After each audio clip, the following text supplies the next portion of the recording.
Ao quarto capítulo, vídeo 1, vamos falar um pouquinho então nesse daqui sobre o ciclo de vida dos sistemas, usuário e sistema de informação, BI, um pouquinho de BI e também um pouco da segurança da informação.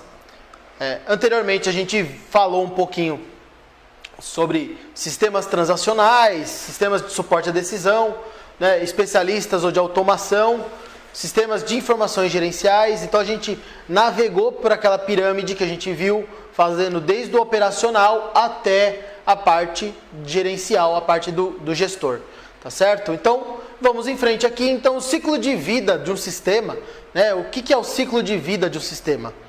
Ele basicamente ele é conhecido como o ciclo de vida do software e refere-se aos estágios que ele tem desde sua concepção, da sua criação, até o seu encerramento, né? As pessoas geralmente conhecem como sistemas legados, né? E que empresa não tem, por exemplo, um sistema legado? É muito difícil que você veja, por mais consultorias que a gente faça por aí, os sistemas, muitas vezes aí a empresa tem um sistema legado, que é um sistema que foi criado justamente para determinado fim e depois foi descontinuado. E aí a gente volta na nossa aula anterior falando de RP, falando de CRM, então de tentar trabalhar com empresas que realmente tenham nome de mercado, que tenham aderência no mercado, para que você evite ter esses softwares, por exemplo, que fiquem legados dentro da sua empresa. E isso depois, quando você tem, por exemplo, que migrar para outra ferramenta que for mais pesada, você vai acabar tendo muita dificuldade e provavelmente vai até ter que investir muito dinheiro, né? Porque, por exemplo, para migrar para um sistema de RP que seja potente, que seja parrudo, você vai ter muita dificuldade tendo o sistema legado ali, transferir essa informação para lá, né? E vai ter trabalho, hora trabalhada, consultoria, tudo isso é dinheiro que você vai investir para poder migrar depois para um sistema mais parrudo. Então, a melhor coisa é você já ter esse sistema, começar, mesmo que seja agora pequeno, com um sistema que te dê escalabilidade, que dê para você depois crescer com ele e não precise ficar trocando. Tá bem? Então, o ciclo de vida, voltando aqui no ciclo de vida, ele tem uns estágios, por exemplo, de concepção, é quando ele é criado, de projeto, quando ele está sendo desenvolvido, de criação, quando ele é lançado, de implementação, e aí a implementação é quando ele é publicado para as pessoas poderem utilizar. Então, quando ele está no estágio de criação, você lembra muito bem que a maioria das empresas faz isso, solta uma versão beta, por exemplo. O que é a versão beta? É a versão que foi criada que eles querem testar para ver se funciona. Então, quando eles criam essa versão beta, é justamente para bater lá e falar, não, o cliente usou e está funcionando, podemos implementar. Então, aí ele vem para a implementação e aí ele é lançado oficialmente para funcionar. Então, a gente vê muito isso com celulares, por exemplo, nas atualizações de celular. Eles lançam versão beta, corrige bug e depois lança uma versão mais atualizada justamente para poder lacrar essa implementação que foi feita, essa melhoria de sistema que foi feita. Então a gente tem, desde a concepção, nessa imagem você pode também ver no seu PowerPoint lá, você pode baixar ela para dar uma olhada. Então você tem lá o período de concepção, a construção, implantação e implementação. Depois que ele é lançado, ele tem um tempo de vida que a gente chama de maturidade, né? Então a utilização desse sistema, então a Apple lançou o iOS 13, por exemplo. Então ele foi criado, concebido, construído, implantado, implementado, publicou, está valendo. Tem o seu período de maturidade, de utilização, e depois ele começa a cair em declínio, porque os outros aplicativos começam a atualizar, e isso começa a te dar um problema de declínio aqui, de manutenção, até ele encerrar, e aí é quando a Apple lança uma versão nova de um sistema operacional. Tá certo? Então, quando você deixa ele implementado e põe para rodar, automaticamente você já precisa pensar e conceber um novo sistema para que ele possa manter esse ciclo de vida funcionando ativo. Tá bem? Então, quando você cria um sistema, concebe um ciclo de vida de um sistema, você precisa primeiro entender e levantar quais requisitos. Então vamos pensar, se eu quero ter um CRM ou um RP que eu preciso do meu sistema. Então, se eu quero ter um CRP, um ERP, um CRM ou um ERP, por que eu preciso ter esse... Eu preciso entender primeiro os requisitos, o que eu quero com aquele software, né? O que eu quero que ele faça. E aí, a partir daí, eu posso procurar softwares que tenham sentido para mim, para fazer. Então, a primeira coisa que eu preciso pensar, então, é analisar os requisitos, que são as funcionalidades que o meu software vai ter, para eu poder escolher melhor o que eu quero de sistema. Depois aí, vem a construção. Né? E a construção, se você já tem, por exemplo, um CRM ou um ERP que é top de mercado, ou que já tem uma aderência de mercado, a construção a gente vai pensar no setup, na implementação, na construção desse software dentro da sua base de dados, dentro do seu ambiente. Isso a gente vai pensar como construção do software, tá certo?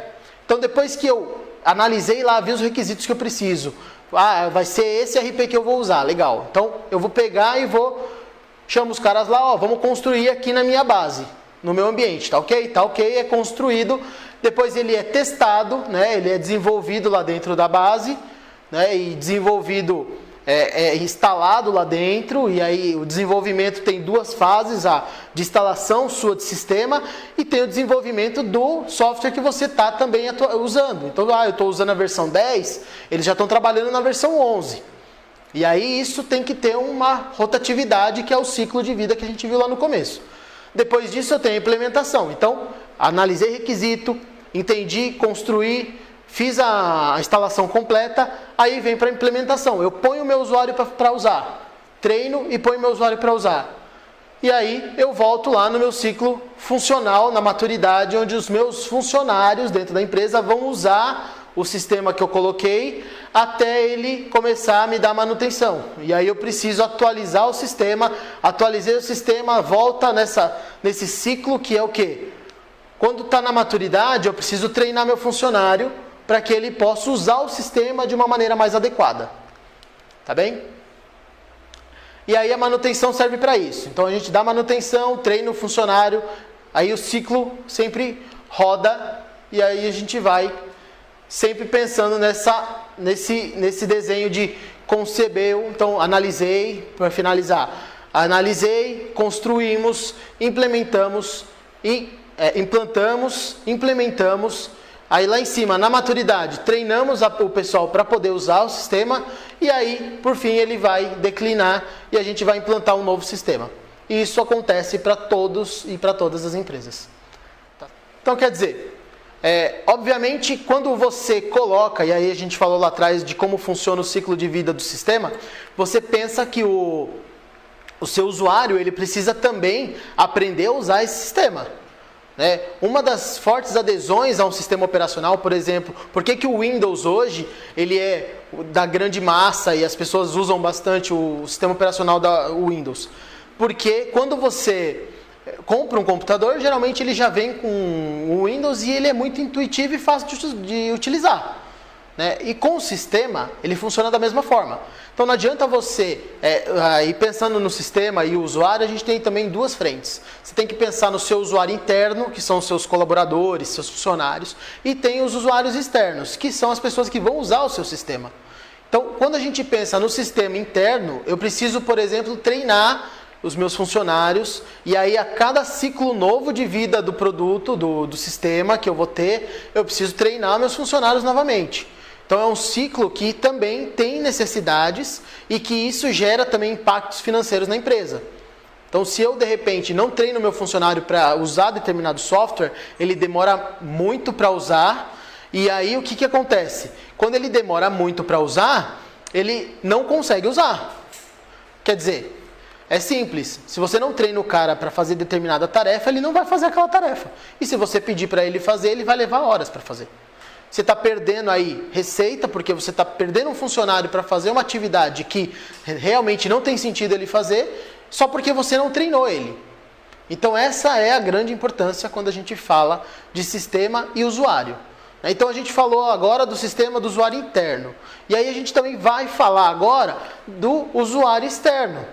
E o usuário externo também, a gente tem que pensar que são, por exemplo, os usuários da internet, os clientes, os potenciais clientes. Então, se você não tem, por exemplo, na internet, uma página que seja de fácil entendimento, um site que seja objetivo, que tenha conteúdos de fácil usabilidade, que o cliente que chegue lá, ele acha a informação que ele precisa com poucos cliques, tudo isso te gera problemas, e aí a gente vai falar de problemas tanto de venda, você não consegue vender, então, o cliente não consegue chegar no meu site, lá nos meus serviços. Se ele não consegue chegar nos seus serviços, querido, então você realmente tem um problema.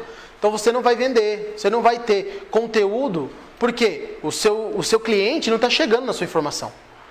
Tá? Então isso é muito importante também quando você vai ter um sistema funcionando, porque ao ter o sistema lá funcionando, você tem que ser capaz de entender e de gerenciar que as informações que estão lá disponíveis para os seus clientes, tanto interno quanto externo, sejam compatíveis e de fácil entendimento. Então você tem que analisar uma série de coisas, como o público-alvo, quem que vai usar, como que vai usar. Né? No ambiente interno, quando eu estou falando dentro da minha empresa fica muito mais fácil, porque eu sei quem são essas pessoas. Né? No ambiente externo, eu tenho que fazer uma pesquisa de mercado para entender quem são os meus clientes que acessam o meu site, por exemplo. Né? Que acessam o meu site, ou meu ambiente, ou minha plataforma, alguma coisa desse tipo.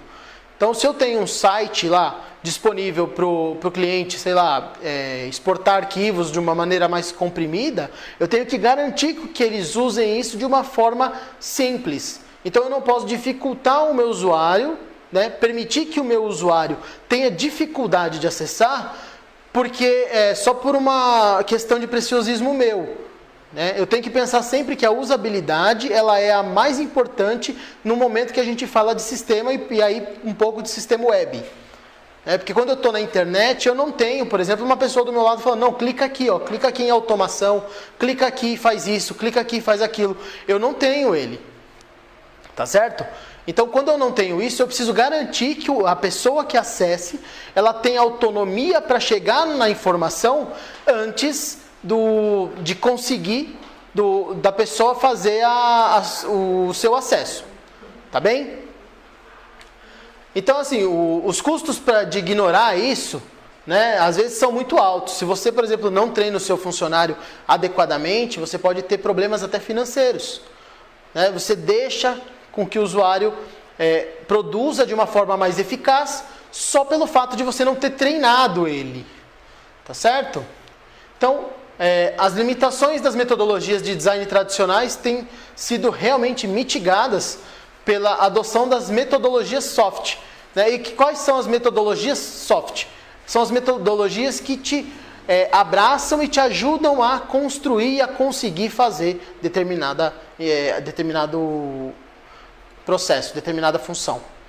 Elas se baseiam, por exemplo, na ideia que a participação contínua dos usuários no desenvolvimento do novo sistema pode evitar problemas futuros. E aí a gente fala aqui, voltamos a falar um pouquinho de ciclo de vida do sistema, e aí quando eu estou falando lá atrás em produto beta, lançamento beta e como que ele vai ser implantado no mercado, eu falo aqui, então, para evitar problemas futuros, de eu colocar o meu usuário, né, as pessoas que usam aquele sistema, para entender esse sistema e para me falar, olha, quais são os potenciais problemas que você tem para eu poder resolver isso para você.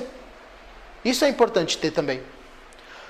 Eles são os usuários, né? Então é quem usa no final o sistema que sabe os potenciais problemas que ele tem.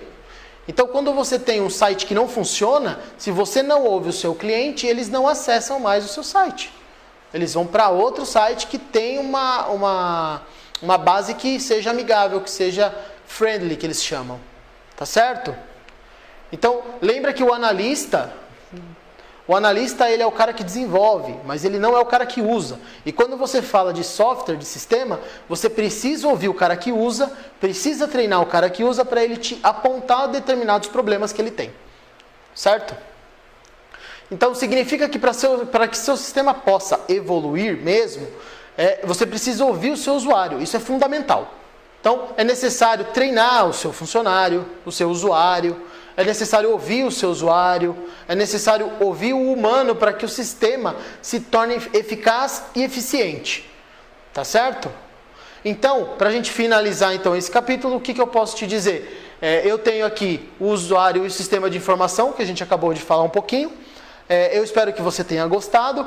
Lembra de acessar lá no nosso ambiente virtual os fóruns, os questionários, usa o guia didático, estuda, aprenda mais. Tem os links também no Se Liga Aí, nas nossas dicas. Então acessa e aprende mais lá. Se precisar, pode contar comigo nesse processo. A gente falou agora anteriormente um pouquinho de ciclo de vida de sistema, né, de usuário e sistema de informação.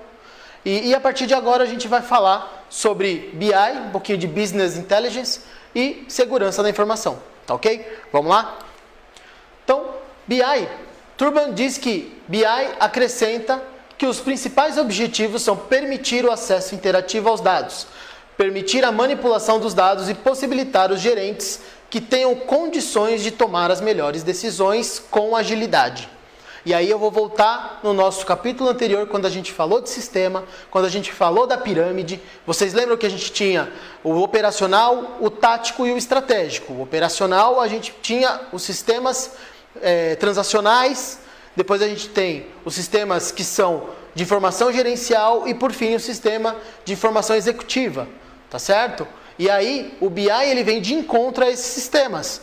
Quer dizer, eu não tenho inteligência de negócio, eu não tenho BI, se eu não tiver informações realmente relevantes para o material que o meu gerente quer exportar, quer gerar para entender o cenário atual. Então, aí fazendo um casamento com o nosso ciclo de vida, como que eu vou ter um ciclo de vida, um software melhor, um sistema melhor, se eu não tenho a informação adequada para saber o que eu preciso melhorar nele?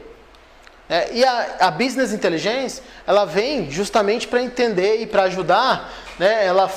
A inteligência de negócios, né? Ela vem para abranger todos os setores da empresa e transformar isso em um único pool de conteúdos, oferecendo informações exatas e coerentes, seguras para as tomadas de decisões dos gerentes. Então ele é um conjunto de teorias, de métodos, de processos e de tecnologias estruturadas que transformam grandes quantidades de dados, então eu tenho muitos dados, transforma isso em informações essenciais para uma boa gestão. Né? Eu pego então dentro do meu sistema e consigo abstrair e trazer informações relativas e importantes para tomar decisão em determinado assunto da minha empresa. Então, se eu vou trabalhar na área dos recursos humanos e vou fazer determinada atividade, eu vou focar em cima da informação que eu tenho na minha exportação lá do sistema. Né? Quais informações eu preciso? Eu quero saber o salário de cada funcionário meu desse último ano. Então eu gero uma planilha com essa informação e aí eu consigo tomar a melhor decisão em cima desses dados, dessas informações. E aí eu tenho também, na área da saúde, a mesma coisa. Quando eu trabalho o meu profissional da saúde, o meu enfermeiro, eu preciso saber ali quem produz mais, quem trabalha melhor, quem folga mais, quem folga menos. Todas essas informações elas são importantes para que eu tenha uma base um repertório de informação, e esse repertório de informação vai me deixar tomar a melhor decisão para determinado ponto na hora que eu precisar. Tá bem? E a Business Intelligence, ou a inteligência de negócios, ela vem auxiliando aí nessa formatação nossa do dia a dia. Então, os benefícios dela é auxiliar a organização e estruturar realmente um planejamento estratégico. E aí, planejamento estratégico a gente fala também numa outra disciplina aqui no curso. E a gente pode falar que o planejamento estratégico, ele ajuda a construir vantagens competitivas sustentáveis. Então, por que eu planejo? Né? Por que eu tenho um planejamento na minha empresa? Eu tenho planejamento justamente para conseguir fazer com que eu tenha competitividade. Né? Eu planejo as ações que eu vou fazer para conseguir ter competitividade empresarial. E aí eu agrego valor na minha empresa às soluções oferecidas para os meus clientes.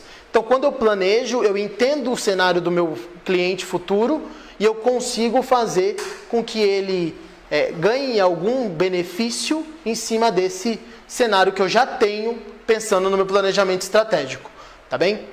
As vantagens do BI, que são enormes, mas a gente vai falar de uma aqui que é muito importante. E primeiro, ela dá mais velocidade à tomada de decisão. Então você imagina, por exemplo, você conseguir gerar um relatório de quantos clientes não pagaram o mês passado. Se você for fazer isso manualmente, se você tem 10 clientes é muito fácil, você põe um funcionário para fazer e em meia hora ele faz. Se você tem 100 mil clientes, você praticamente vai deixar o funcionário um ano fazendo isso e quando ele terminar você vai ter que fazer novamente. Então não tem sentido. E aí o suporte à tomada de decisão, ele é muito mais entendível e ele é muito mais completo. Por quê? Porque a gente tem a facilidade de visualizar e de analisar os dados de uma forma rápida usando o sistema. Beleza? Então aí, vocês podem ver também na apresentação, vocês podem acessar e dar uma olhada, que a gente tem, por exemplo, aqui, o meu negócio, a minha gestão, a tecnologia da informação, e aí, em sintonia com tudo isso, eu tenho o meu BI, que é onde ele pega e faz toda a amarração das vantagens do meu negócio dentro dos meus círculos aqui que vocês podem ver. Vou falar um pouquinho agora sobre Big Data, né? E Big Data é quando você interpreta grandes volumes de dados e de grande variedade. Então, quando eu pego várias informações, vários conteúdos e faço um casamento deles. Então, existem soluções específicas para isso e permite que os profissionais de TI trabalhem com informações não estruturadas, né, para ter uma maior velocidade. Então, os princípios do Big Data são 5. Né, e a gente vai falar em volume, variedade, velocidade, veracidade e valor. Esses 5 são os pilares do Big Data e, em cima deles, os dados são gerenciados. Né? Então, veracidade é sobre as fontes e a qualidade dos dados. Né? Então, eles devem ser confiáveis. Já o V de valor são os benefícios do Big Data e os benefícios que eles vão trazer para a sua empresa. Né? E um exemplo grande, um exemplo bom de Big Data, a gente pode falar, por exemplo, do Netflix e da Spotify. Né? Então, a Spotify eu tenho, por exemplo, um Big Data aqui que faz o quê? Conforme eu escuto músicas no Spotify, ele me apresenta novos cantores que têm o mesmo perfil do meu usuário. Então ele entende, a Netflix faz isso também muito bem, ele entende o perfil de usuário, então é business inteligência, ele entende o perfil do usuário e quando ele entende esse cara, ele consegue te apresentar conteúdos que sejam relevantes para você. Então você vai aprender mais sobre isso, por quê? Porque você gosta disso. Tá ok? Eu quero falar aqui para você rapidamente sobre segurança da informação, para a gente poder arrematar e finalizar esse 4º capítulo, tá bom? Então, a segurança da informação, ela é essencial quando a gente fala em sistema de informação gerencial. Se você não tem um ambiente seguro, um ambiente criptografado e que tenha dados criptografados e bem seguros, você praticamente perde competitividade na sua empresa. Tá ok? Então você precisa ter, além de um sistema de informação que te dê suporte à informação e te dê conteúdos de informação, você precisa ter também o sistema da segurança da informação para ele. Tá bem? Então ela praticamente precisa de confidencialidade, integridade, disponibilidade e autenticidade. Então, quando você cria perfis de usuários para eles acessarem determinados relatórios, isso já é uma segurança que você tem da informação. Né? Para garantir que, por exemplo, um cara de vendas não acesse o seu financeiro, para saber quanto você ganha, por exemplo. Tá bem? Então, assim, você não pode, por exemplo, deixar um frentista do posto ter acesso às vendas gerais do posto. Né? Não é porque, mas é porque você está fazendo filtro. Não é filtro. Na verdade, assim, cada um tem a sua parte na empresa, né? o seu pedacinho do trabalho. Né? É uma engrenagem de uma engrenagem maior. E essas engrenagens, elas precisam estar bem colocadas, senão não funciona direito.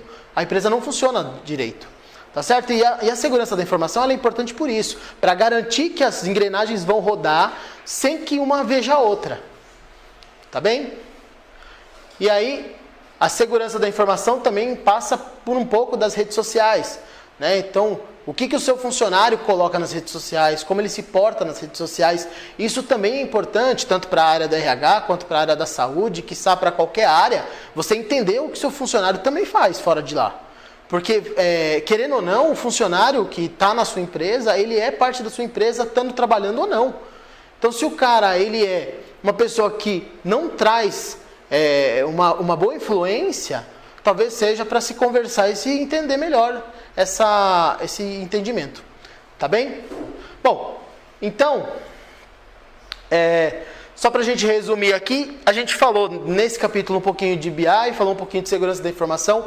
Obviamente o conteúdo não está esgotado nesse vídeo, é muito pouco tempo, mas eu gostaria que você acessasse lá a apostila guia didático, fizesse os fóruns, que lá a gente vai conseguir trabalhar muito mais as informações e ter conteúdos muito mais relevantes e muito mais prazerosos para trabalhar, tá bom, gente?